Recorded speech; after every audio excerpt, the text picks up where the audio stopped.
દ્વારિકા દ્વારિકાધીશ મારો ચહેરો પટ્ટો એ થઈ ગયું દ્વારિકાધીશ કી જય શ્રી ઢોંગરેજી મહારાજ કી જય શ્રી સુખદેવજી મહારાજ કી જય ઓમ વિઘ્નેશ્વરાય વરદાય સુરપ્રિયાય લંબોદરાય सकलाय जगत्पिताय नागाननाय श्रुतियज्ञविभूषिताय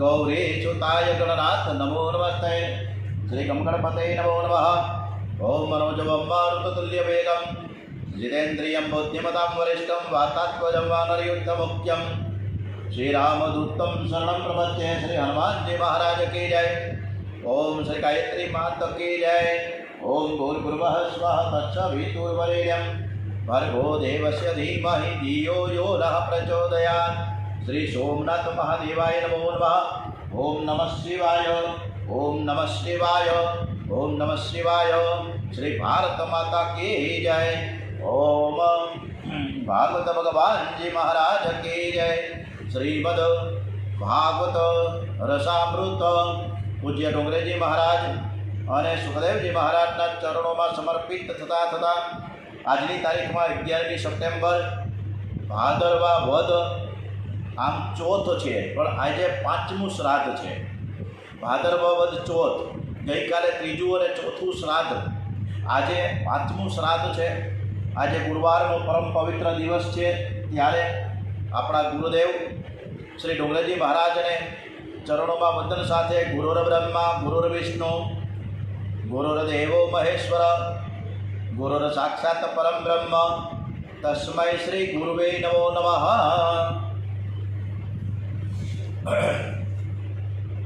આપણે 10મા સ્કંદ તરફ આગળ વધીએ છીએ. શ્રી કૃષ્ણ ભગવાનની લીલા. શ્રી કૃષ્ણ છે પુષ્ટિ પુરુષોત્તમ છે. શ્રી કૃષ્ણ જે જીવ ઉપર વિશિષ્ટ કૃપા કરે છે, જીવને એ જ જન્મમાં મુક્તિ મળી જાય છે. મુક્તિના બે ભેદ આપણા શાસ્ત્રમાં જણાવ્યા છે, ક્રમ મુક્તિ અને વિસંધ્યો મુક્તિ. ક્રમ મુક્તિમાં જીવ એક એક પગથિયું ચડતો પરમાત્માના શરણે જાય છે. પરમાત્માના ચરણે જાય છે. શાસ્ત્રમાં એવું વર્ણન આવે છે કે 83,99,999 જન્મ પછી આ જીવને શુદ્રના ઘેર જન્મ મળે છે. શુદ્ર થયા પછી એ ચોરી ન કરે, વ્યભિચાર ન કરે, તો એ બીજા જન્મમાં વૈશ્ય થાય. સત્ય નીતિ અનુસરીને વેપાર ધંધો કરે. વૈશ્ય શરીર છોડે તો મર્યા પછી ક્ષત્રિય થાય. શાસ્ત્ર ધર્મનું યથાયોગ્ય પાલન કરે પછી શરીર છોડે તો એ મર્યા પછી બ્રાહ્મણ થાય છે. દિવસમાં 3 વખત સંધ્યા બરાબર કરે, ગીતા અધ્યયન કરે, સત્કર્મ કરે, બ્રાહ્મણ મર્યા પછી બીજા જન્મમાં અગ્નિહોત્રી થાય છે. અગ્નિહોત્રી બ્રાહ્મણ વેદાધ્યાન કરે, ઉપાસના બ્રહ્મચર્ય ઇત્યાદિનું પાલન કરે તો એ અગ્નિહોત્રી મર્યા પછી બીજા જન્મમાં યોગી થાય છે. યોગીઓ પરમાત્માની સાથે મનથી સંયોગ સિદ્ધ કરે છે. યોગીઓ બહુ સાવધાન રહે છે કે નવું પાપ ન થાય. હું પાપ લઈને આવ્યો છું તે ભોગવીને હું પૂરું કરું. આપણા શાસ્ત્રમાં વર્ણન છે કે યોગીઓને પણ 3 જન્મ લેવા પડે છે. સંચિત ક્રિયમાણ અને પ્રારબ્ધ કર્મ, આ 3નો વિનાશ કરવા માટે યોગીઓ જન્મ લે છે. બહુનામ જન્મા મંતે જ્ઞાનવાનમાં પ્રપદ્યતે. યોગીઓ નવું પાપ ન થાય એની કાળજી રાખે છે અને સતત પરમાત્માનું ધ્યાન કરતા બ્રહ્મય બને છે. ત્રીજા જન્મમાં સંચિત ક્રિયમાણ પ્રારબ્ધનો વિનાશ કરી યોગી શ્રી દ્વારિકાધીશ કી જય ભગવાનના ચરણમાં લીન થાય. આનું નામ ક્રમ મુક્તિ છે. પણ શ્રી કૃષ્ણ પુરુષોત્તમ છે, જે જીવન ઉપર વિશિષ્ટ કૃપા, જે જીવ ઉપર વિશિષ્ટ કૃપા કરે છે તે જીવને તે જ જન્મમાં મુક્તિ આપે છે. કલ્પના કરો કે કોઈ વૈશ્ય પ્રેમથી બાલકૃષ્ણ લાલની સેવા કરે છે. કીર્તન કરતાં કરતાં ભગવાનને રીઝાવે છે. મારે કોઈના પેટમાં જવું નથી, મારે પતિ થવું નથી, મારે પત્ની પણ થવું નથી. આ સંસારનો મેં ખૂબ જ અનુભવ કર્યો છે. મારે તો તમારા ચરણોમાં જ રહેવું છે. વૈશ્ય ભગવાનની બહુ સેવા કરે, કીર્તન કરતા કરતા પ્રભુની પ્રાર્થના કરે તો ભગવાનને દયા આવે છે. પરમાત્મા એ જીવને ઉઠાવીને સ્વધામમાં લઈ જાય છે. મુક્તિનો કાયદો એવો ખરો કે વૈશ્ય પછીના જન્મમાં બ્રાહ્મણ થવું પડે, અગ્નિહોત્રી થવું પડે, યોગી થવું પડે અને પછી મુક્તિ મળે છે. પણ વૈશ્ય પર ભગવાન વિશિષ્ટ કૃપા કરે છે તો તેને પછી બ્રાહ્મણ, અગ્નિહોત્રી કે યોગી થવાની જરૂર પડતી નથી. એને એ જ જન્મમાં શ્રી કૃષ્ણ મુક્તિ આપી દે છે.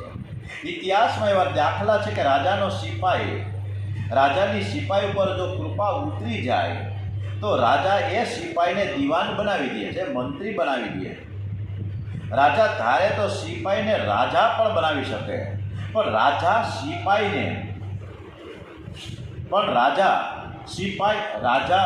રાજા ધારે તો સિપાઈને મંત્રી બનાવી શકે છે, પરંતુ એ રાજા બનાવી નહીં શકે, કારણ કે પોતે રાજા છે. પરમાત્માની સાધારણ કૃપા સર્વ જીવો ઉપર છે, પણ જે જીવ ઉપર કૃપા ભગવાન વરસાવે તો તેને પરમાત્મા છે ને એ પોતે પરમાત્મા બનાવી દે છે. ભગવાન વિશિષ્ટ કૃપા ક્યારે કરે? આ જીવ એકાંતમાં બેસીને જ્યારે પરમાત્માને માટે રડે છે, મારા ભગવાનનો મને વિયોગ થયો છે, મારે પરમાત્માના ચરણમાં જવું છે, મારે પ્રભુને, ત્યારે પ્રભુને ખૂબ જ દયા આવી જાય છે. આ જીવ રડતો રડતો માના પેટમાંથી બહાર આવે છે અને જ્યારે સંસાર છોડે છે ને ત્યારે હાય હાય હાય કરતો જાય છે. પૈસા ન રહે તો કેટલાક બહુ રડે છે. ઘણા જીવો એવા હોય કે એમનું અપમાન થાય તો રડે છે. કેટલાક એવા હોય છે ઘરમાં બાળક ન થાય તો પણ હૈયું પાડે છે. આ જીવ પુત્રને માટે રડે, પૈસાને માટે રડે, કોઈ સ્ત્રીને માટે રડે, પણ કોઈ દિવસ એ પરમાત્માને માટે રડતો નથી. જે જીવ એકાંતમાં બેસીને ભગવાનને માટે રડે છે, પ્રભુએ તેના ઉપર દયા આવી જાય છે કે મારા માટે આ જીવ છે ને રડે છે. જે બહુ હસે તે જીવ ઉપર ભગવાન જલ્દીથી કૃપા કરતા નથી. જે ભગવાન માટે રડે એના દુઃખનો અંત આવે છે. રોજ એકાંતમાં બેસીને પરમાત્માને માટે રડો. હું ભગવાનથી વિખૂટો પડ્યો છું, હું આટલો બધો મોટો થયો, હજુ મને એકવાર પણ ભગવાનના દર્શન નથી થયા. મારે ભગવાનના પ્રત્યક્ષ દર્શન કરવા છે, મારે પ્રભુના ચરણે જવું છે. શ્રી કૃષ્ણ વિયોગમાં જે વ્યાકુળ થઈને રડે, વ્યાકુળ થઈને રડે છે, જેને શ્રી કૃષ્ણ વિયોગનું દુઃખ થાય છે, તે જ બરાબર ભક્તિ કરી શકે છે. શ્રી કૃષ્ણના વિયોગમાં જેનું મન સંસારમાં રમે છે, પ્રભુના વિયોગમાં જ્યારે સંસાર સરસ લાગે છે, એ બરાબર ભક્તિ કરી શકતો નથી. ભક્તિનો આરંભ ત્યારે થાય છે કે જ્યારે જીવને સંસાર નીરસ લાગવા લાગે, સંસારનું બધું જ સુખ જ્યારે દુઃખ રૂપ લાગે છે, જ્યારે પરમાત્માના વિયોગમાં દુઃખ થાય છે અને ભક્તિ ત્યારે પરિપૂર્ણ થાય છે. ત્યારે પરમાત્મા સદ્યો મુક્તિ આપે છે, સમય પહેલાં મુક્તિ આપે છે. સમય વત્સાન જીવાન મુંચન, સમય થયો નથી છતાં બંધનમાંથી છોડે છે. યશોદાજી ગોપીઓને સમજાવે કે આ વૃદ્ધાવસ્થામાં બાળક આવ્યો છે, હું તો માં છું, એ બાળકને હું કેવી રીતે ધમકાવું? મને પ્રાણ કરતાં મને પ્યારો લાગે છે. કનૈયો બાળક છે, તમારો જ બાળક છે, તમારા આશીર્વાદથી તો મને ત્યાં દીકરો થયો છે. કનૈયો તમારે ઘેર આવીને તોફાન કરે તો લાલાને તમે ધમકાવજો. એ ગોપીઓ કહે કે માં તમે કોને સમજાવો છો? એવો એ તોફાની થયો છે કે એને કોણ ધમકાવી શકે? હવે એ જ મને ધમકાવવા લઈ ગયા છે. ગઈકાલે મારા ઘરે તોફાન કરતો તો હું લાલાને પકડવા ગઈ.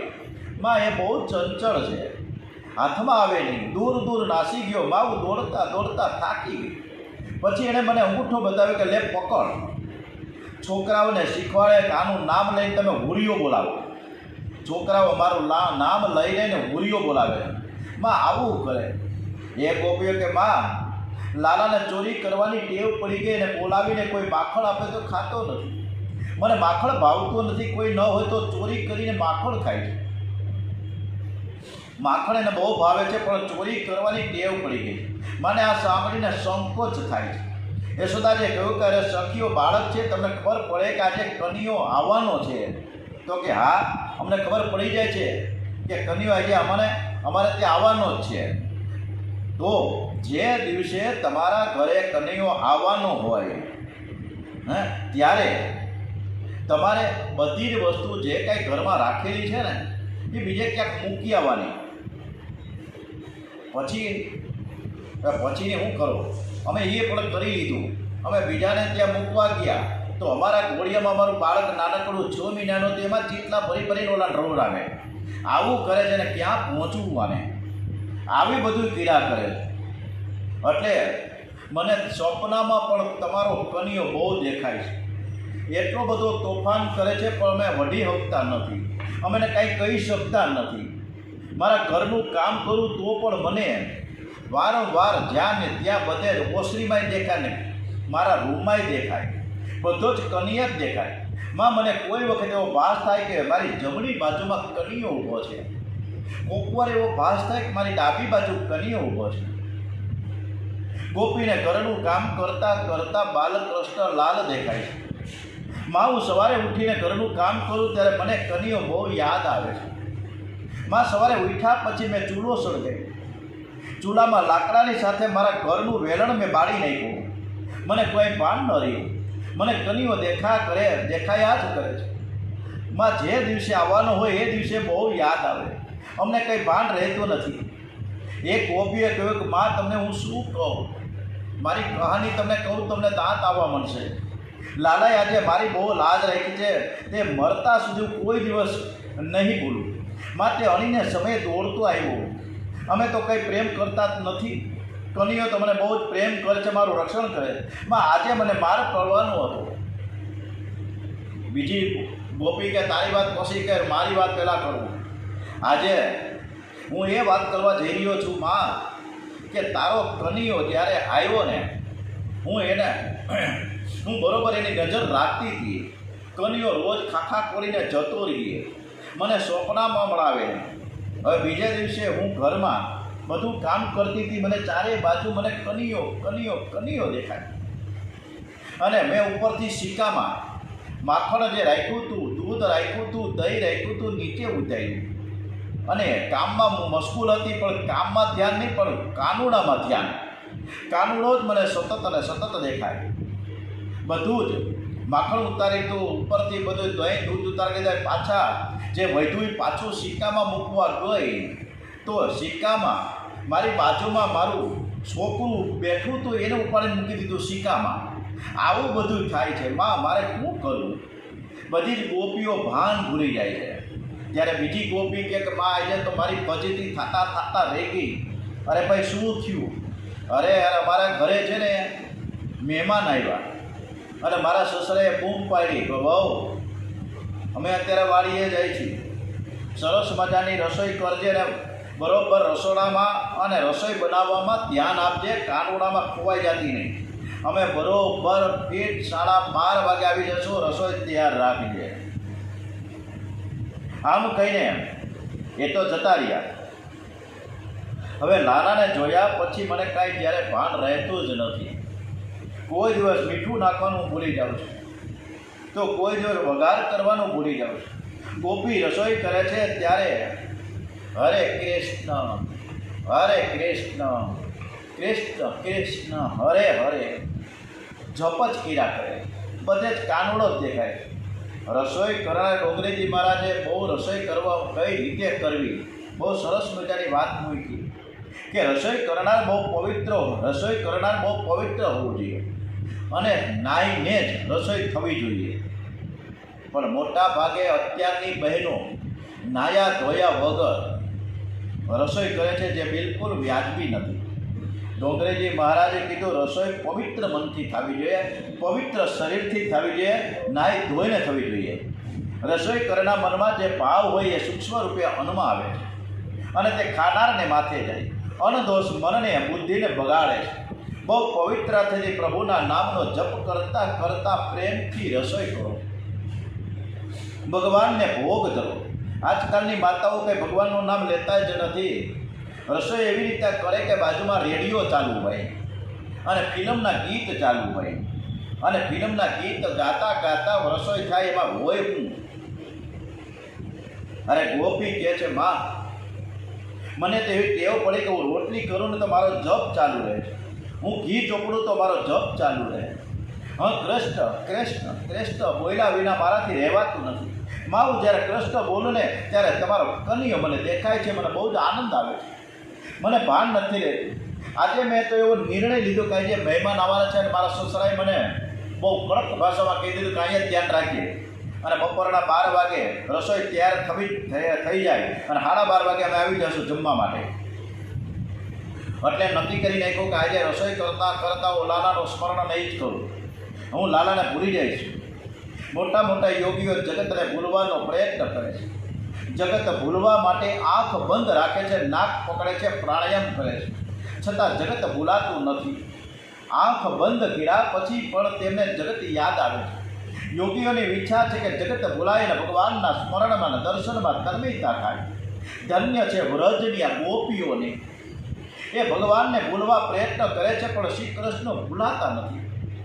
ગોપી કહે, માં મેં બધી જ રસોઈ બરાબર કરી પણ છેલ્લે જ્યારે મારે પકવાન બનાવવાનું હતો એ પકવાન બનાવતા કારણ કે મને ખબર છે કે કાનુડાને પકવાન બહુ ભાવે અને મારા સસરાને પણ પકવાન બહુ ભાવે, એટલે મેં પકવાન બનાવવા માટેની બધી જ તૈયારી કરી લીધી અને એ પકવાનમાં બનાવતા મારે ખાંડ નાખવાની હતી, એની બદલે મેં મીઠું નાખી દીધું.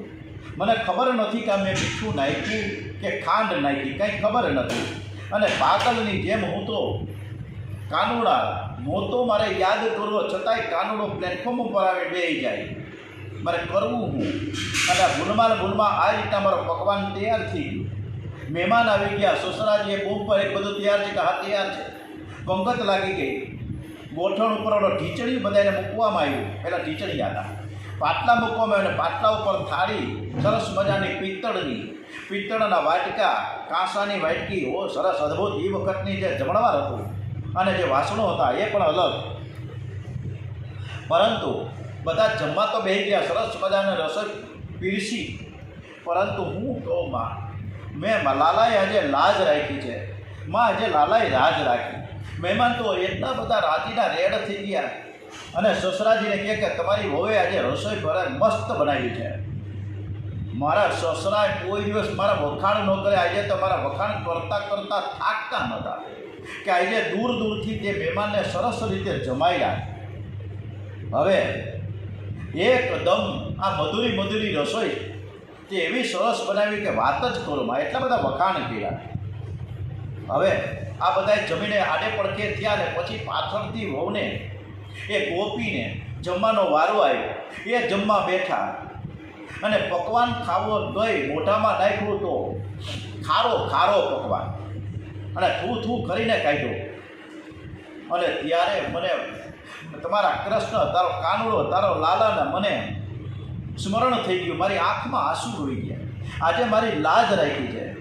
મેં તો નાખ્યું હતું મીઠું અને એ મીઠાની જગ્યાએ ખાંડ બનાવી દીધી અને સરસ મજાનો આ પકવાન બધાએ આરોગ્ય મારા વખાણ કર્યા.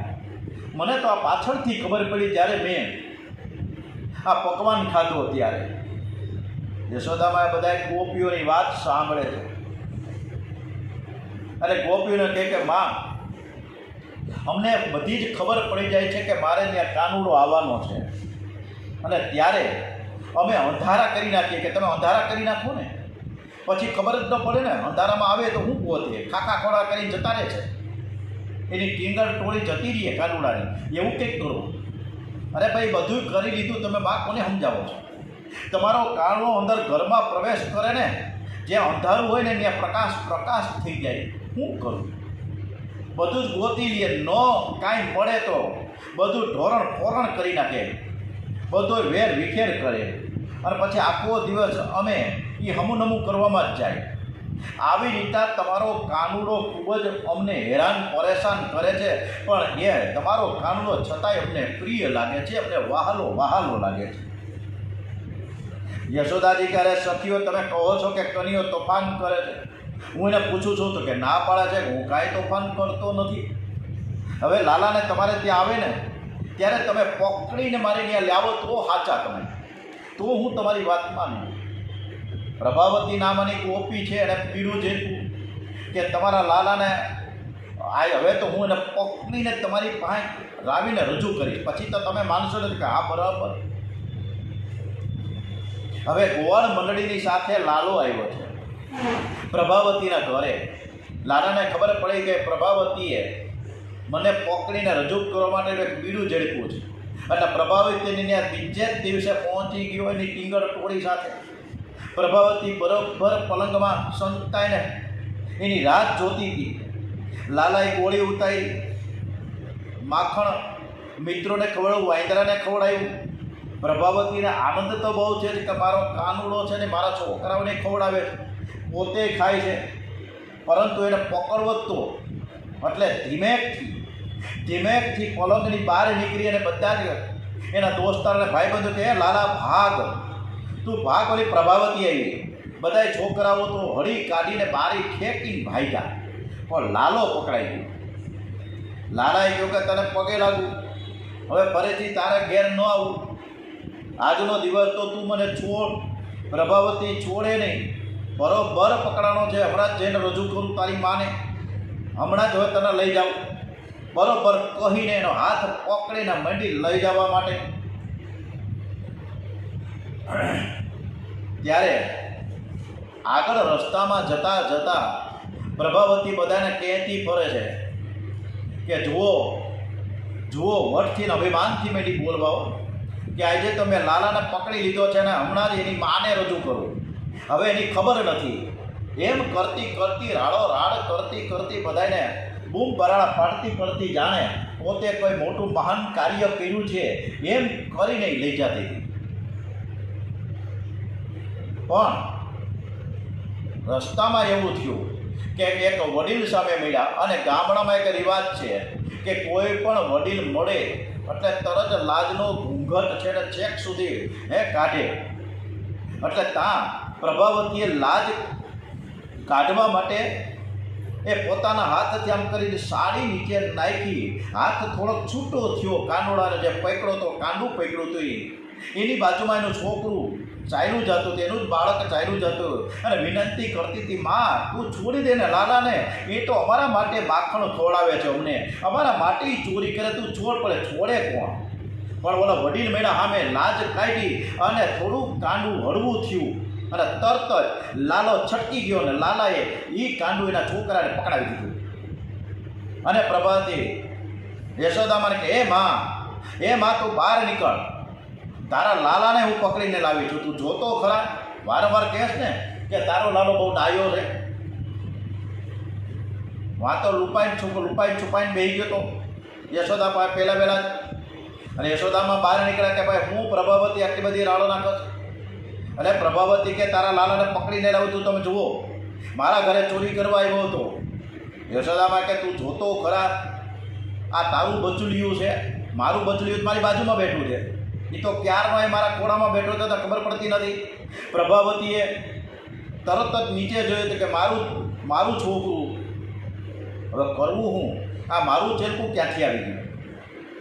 પરિસ્થિતિ એટલી બધી વિકટ બની ગઈ, ન જોવા જેવી થઈ ગઈ. પ્રભાવતીને નીચું મુંડી રાખીને મેડી ભાગવા પાછી, તો પાછળ એની પાછળ કાનુડાએ પ્રભાવતીને એના હોહરાનો અવાજ કાઢીને કહે હે પ્રભાવતી કે મારા સસરા અહીં ક્યાંથી આવી ગયા? પાછળ જોયું તો કાનુડો, વળી આગળ જોયું તો કાનુડો, યશોદાના આંગણામાં જોયો તો કાનુડો, ચારે બાજુ કાનુડો. લીલા અદ્ભુત કરી છે. પ્રભાવતી ગોપીએ ખૂબ જ વંદન કર્યું, સાષ્ટાંગ વંદન કર્યા. શ્રી કૃષ્ણ જગત ગુરુ છે, એ બાળક છે, પરમાત્મા પણ છે, યોગેશ્વર પણ છે. ભાગવતમાં તો બાળ લીલાના 1-2 શ્લોક લીધા છે, પણ વૃંદાવનના સાધુઓ એનો વિસ્તાર બહુ જ કરે છે. વૃંદાવનમાં એક સુખિયા નામની માણસ રહેતી હતી. એ ગોકુળમાં ગોપીઓને ઘેર ફૂલ અને તુલસી આપવા જાય, ત્યારે ગોપીઓ લાલાની વાતો કરે, માનવ સાંભળે. કૃષ્ણ કથા સાંભળવાનું એક વ્યસન થઈ ગયું હતું. લાલાની વાતો ન સાંભળે ત્યાં સુધી એને ગમે નહીં. એ નિયમથી કૃષ્ણ કથા સાંભળે કે લાલાએ આજે આવું કર્યું, લાલાએ તેવું કર્યું. ધીરે ધીરે હૃદયમાં કૃષ્ણ પ્રત્યેનો પ્રેમ, લાલા પ્રત્યેનો પ્રેમ વધવા લાગ્યો. લાલાના દર્શનની ભાવના જાગી છે. ગોપીઓ જેની વાતો આખો દિવસ કરે છે, કનૈયો, એ કાનુડો, એ લાલો કેવો હશે, મારે લાલાને જોવું છે. માનલ યશોદાજીના પાંગડે આવ્યા, આવીને ઊભી રહી ગઈ કે કનૈયો બહાર આવે તો હું લાલાના દર્શન કરું. માલણને શ્રી કૃષ્ણ દર્શનની બહુ જ આતુરતા વધી છે, પણ સાથે સાથે એના મનમાં બીજી પણ ઘણી વાસનાઓ પણ પડી છે. પણ વાસના મનમાં હોય તો જીવ ભગવાનના દર્શન માટે લાયક બની શકતો નથી. માલણ જ્યારે દર્શન કરવા આવે ત્યારે કનૈયો બહાર જાય જ નહીં, અંદર બેસે છે. માલણ લાલાની પ્રતીક્ષા કરે છે. કનૈયો બહાર નથી આવતો, ઘણા દિવસ આવું થયું. એને દર્શનની ઈચ્છા, પણ લાલાના દર્શન થતા નથી. માલણે એક દિવસ એક બ્રાહ્મણને બોલાવીને પૂછ્યું કે ભૂદેવ, હું જ્યારે યશોદાજીના આંગણામાં જાઉં છું, લાલો મને દર્શન આપતો નથી, મારે એના દર્શન કરવા છે, તમે કાંઈક ઉપાય તો બતાવો.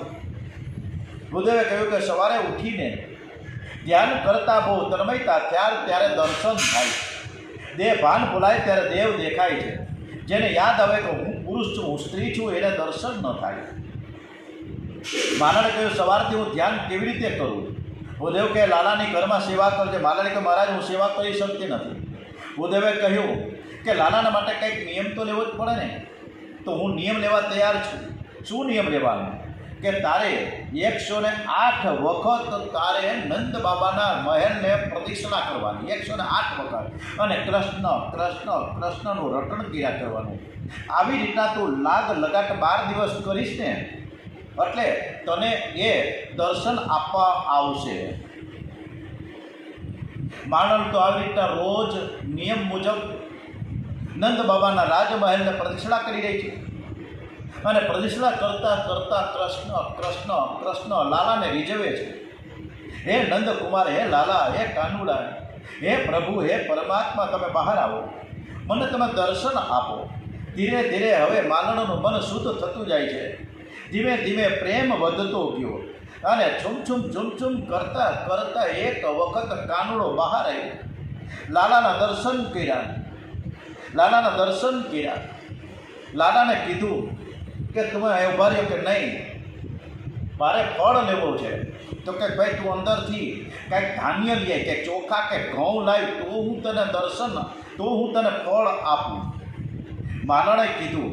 લાલો પાછો છૂમછૂમ કરતો પાછો ઘરમાં ગયો, અને મુઠ્ઠીમાં ચોખા લઈને, ચોખા છે ને એ વેરાતા જતા હતા. નાખ્યા ટોપલીમાં, તું મને ફળ આપ. એટલે સફરજન, સરસ મજાના 2 સફરજન આપ્યા. લાલો ફરીથી સફરજન લઈને ઘરમાં છૂમછૂમ કરતો ગયો. માલણ વિચાર કરવા માંડી, મેં બહુ ખોટું કર્યું. મેં લાલા પાસે આ ચોખા મંગાવ્યા, મારે નહોતા મંગાવવા. પણ હું ન મંગાવું તો મારે ખાવું હું? મારા છોકરાઓ ઘરમાં અનાજ વિના ટળવળે છે, મારે લઈ જવું તો જોઈએ જ ને, મારે કાંઈક તો. માલણ વિચારમાં ઘરે આવી, અને ઉપરથી ટોપલી નીચે ઉતારી. જેટલા ચોખા ટોપલીમાં હતા બધા જ રત્નો થઈ ગયા. બોલીએ શ્રી કૃષ્ણ કનૈયા લાલ કી જય. આ અદ્ભુત કથા, આ અદ્ભુત લીલા, આ ગોપીઓને માટે કૃષ્ણ કનૈયાએ વ્રજ ભૂમિમાં એક બાળક થઈને રહીમાં છે. આ અદ્ભુત કથા હજી આગળ આપણે વધારવાની છે, પણ આવતીકાલ ઉપર. ત્યાં સુધી આ કથાને આપણે વિરામ આપીએ. ઓમ શ્રી કૃષ્ણ કનૈયા લાલ કી જય. ઓમ શ્રી બાલકૃષ્ણ લાલ કી જય. ઓમ નમો ભગવતે વાસુદેવાય. શ્રી ભાગવત ભગવાનજી મહારાજ કી જય. શ્રી ડોંગરેજી મહારાજ કી જય. ઓમ નમઃ પાર્વતી પદય મહાદેવ હર.